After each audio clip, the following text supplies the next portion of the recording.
Black girl. Is it a black girl? No, it's a white girl. And was she rapping like a black girl? Yeah.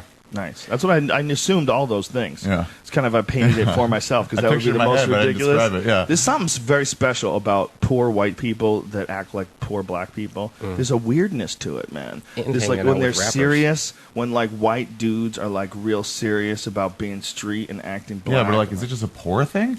No, not necessarily. I mean, a little bit of it, sure. I mean, because their world interacts. You know, they're intertwined. You know, the communities, the poor white and poor black communities. I mean, poor people have to live where poor people live.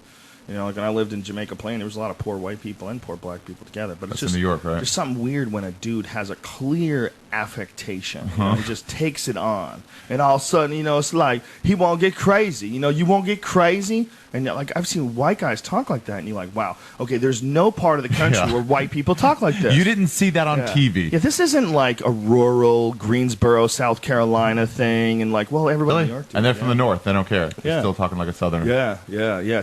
I've seen guys do it, especially back in the '90s. There was a lot of guys that would, especially like involved in like when I was playing pool and I was going watching guys gamble on pool.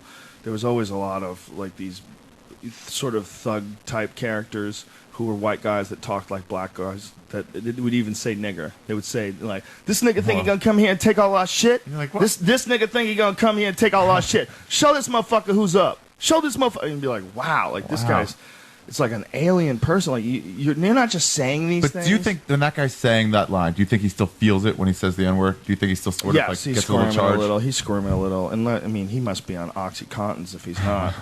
You know, you're a white guy and you're saying nigger, and especially he had like you know like a really short shaved head, like almost like a skinhead, but like a little stubble on his head. You know, so it's like there's so much whiteness. There's whiteness all over your head. You don't need to have like a bunch of black hair where I look at you and it's curly hair and I'm like, maybe this guy's like part black or something. No, nothing.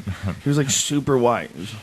None of that Jason Kidd. And he's doing these things with his fingers, you know, where guys like shake their hand in the air where they talk. There's some weird thing like that where they hold their hand approximately forehead level and then they just shake it up and down, like palm, like knuckles out, and they shake their hand up and down. Yeah, it is almost like that. It's like a chip throwing his arms up in the air. It's just progressed. Do you think there are black guys like deep in the hood who talk super upscale white? Yes. For sure, yeah. There's a lot of black guys that would die to be white, and a lot of white guys that would die to be black. Most people in this world do not want to be who they are. Yeah, they're like, everyone else has it so much easier. Everybody else is cooler.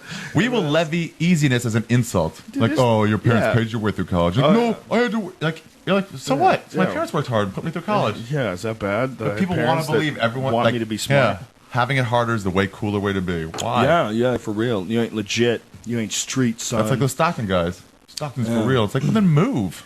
Yeah, you shouldn't be there. It's a crazy place to live. You want to live where you can go to sleep and not worrying about fucking gunshots going through your window. You know? It'd be nice. It's one thing you might be into. Yeah. Well, some people are into thrills. Some people like that idea of thrills out of nowhere. Some people like living in Silver Lake and hearing sirens all the time. You know, there's people that like that. They feel like they're in the heart of like some sort of an artist colony. Ari does. Yeah, I drove Yusuf home the other day through Silver Lake, and there's some of those streets that look like straight ghetto. Yeah, they just are. Straight like what? With dogs walking over across the street with no tags at all. Pit bulls.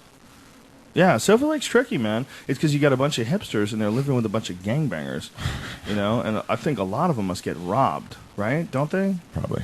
You gotta have bars. I'm always worried about Duncan because Duncan's like super into like living in those kind of areas. He lives on this. He lives. Has anyone even broken into any player's apartment? But he's like the first guy to